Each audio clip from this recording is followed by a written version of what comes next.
Hi, everyone. Today we're going to talk about the Professional Mentor Program resources and how to get matched with a great Xavier student. So let's get started. I will go ahead and log in. To do that, you should have already filled out your application. If you're new to the mentor program, we use Chronus. That's our software. You can see up here, powered by Chronus. And so I'm going to log in. Typically, mentors will use one of these up here. I log in through the student login since I have administrator status, so that's why it looks a little bit different. This is just some information that I am able to view, so you can kind of get an idea here. We've got 758 active mentors, which is awesome. That includes you.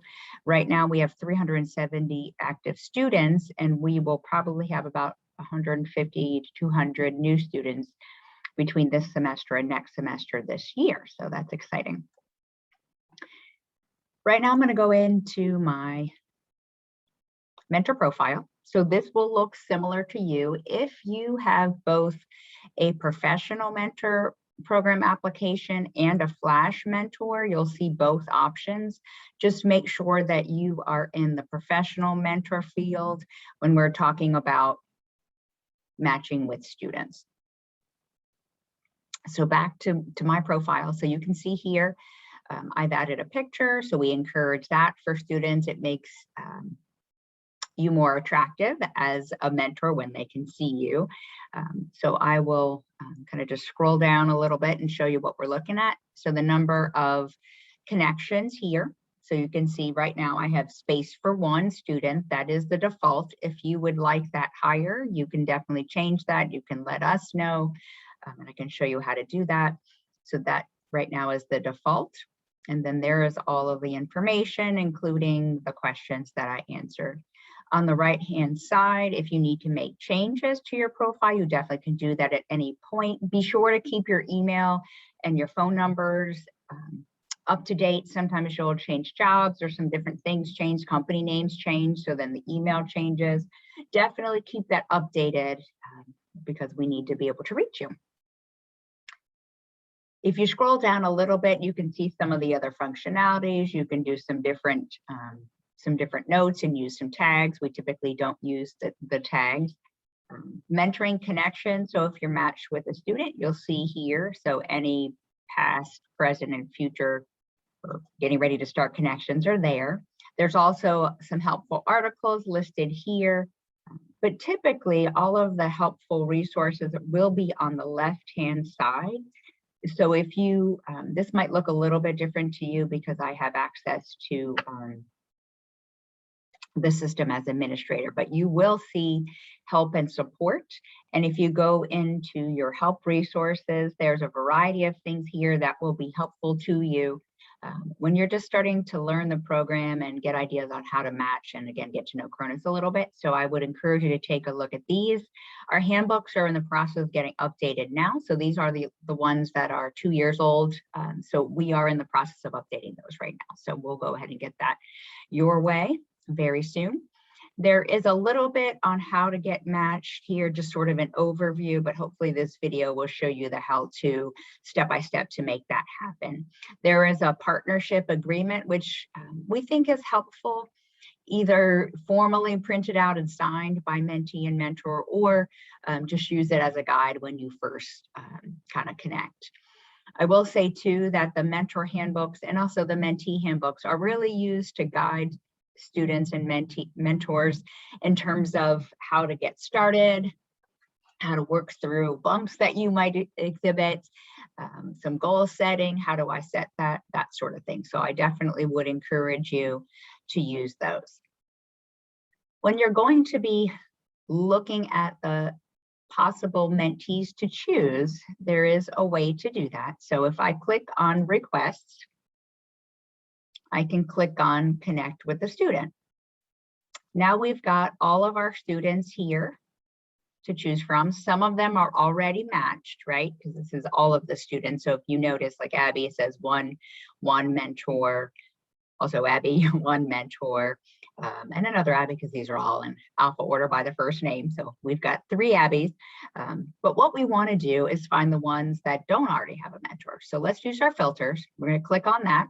If you go down to the bottom, over here, we're going to click unconnected students and also never connected students, and we can apply those filters there. You can also use any of these other filters. So if you want to put in a specific major, so maybe I'm looking for somebody that's a psychology major.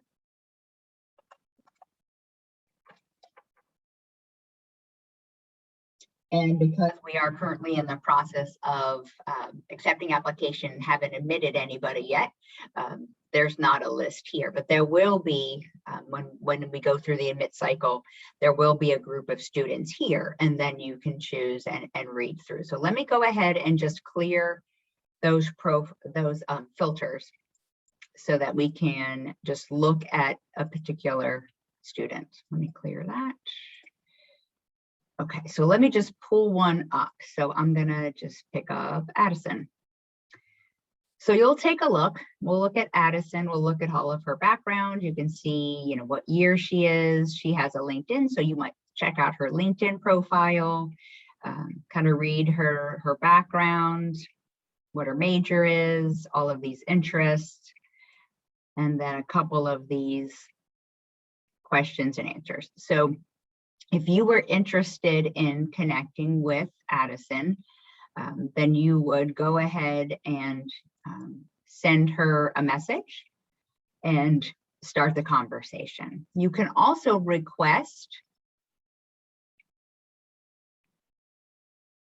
That's going to be your up here in the request. You can request to mentor. If you want to do a request to mentor in addition to the note, right off the bat, if you know that Addison is a great match and you want to send her a note, but also offer that connection right off the bat, then you can definitely do that. Let me go back to the connect with a student.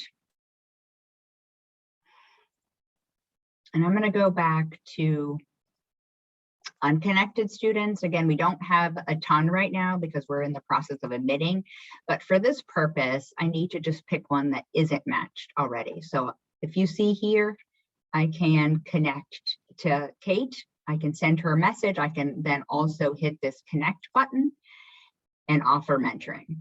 Once I do that, then up here, mentoring offers, Kate will show up. Okay, so that is an easy way to get connected to a student if you see one that is interesting to you. So use those filters to really help through that process. Once that request goes out, then Kate will have 8 days to decide if this sounds like a good fit or not for her. So hopefully she'll respond back. If for some reason she's behind, busy, debating, whatever it might be, it will close after 8 days if she does nothing. So you can go ahead and request another student if you'd like to do that. If you want to have more than one mentee, we can definitely take a look at that. Like I said, probably the easiest thing would be is just to let us know. And then it will allow you to send mentoring requests to more than one student. But again, the default is just one. But if you find that you have time for 2 or more, which is unusual to have more than 2, but we have a few mentors that say more the merrier. But feel free, again, just to email us if you do have the need or the want to connect with more than one student. So again, the biggest thing to remember here is that you're going to keep track of all of the requests. If a student sends a request to you, then that you'll see right here, mentoring requests. So you might see, let's say Kate decides you look like a good fit. So then she'll show up here. Anything that you offer is here. So you might have multiple things here as well. Program events, we don't use this calendar too much. Typically we will email invites for different events and things that are going on. And then up here, so you can certainly kind of keep track of different things here. I have an admin box as well, but so you'll just have the one box. And this is an easy way to keep track of all your emails. We also send any email sent through Chronus to your personal email as well. For some folks, they just automatically go and take care of everything in Chronus. Completely up to you. If you want to use the system to its full capability, you can. If you really want to just get connected initially from the student and then connect outside of the system, that's an option as well. We will be sending different surveys and things throughout the time of being matched. So definitely feel free to ask us any questions about those surveys, but when you can, please fill those surveys out when you get those requests. That's how we kind of make sure that everything is working smoothly. If your student has all of a sudden stopped responding or something, we need to know that. And a lot of times the surveys are the easiest ways to do that. If you're really concerned, of course, send a direct message. But if you just feel like a match is not moving along appropriately, you can also let us know in the survey too. Okay. So I think this hopefully will give you just a quick overview of how you're going to get matched with a student. It's really pretty easy. You're always welcome to go ahead and reach out to us directly. We've got a few ways to do that. You can contact us through Chronus. You can email directly mentor@xavier.edu. My email is dietersh2@xavier.edu, so you can always email me as well. Thanks so much, and we look forward to getting you matched with some great Xavier students.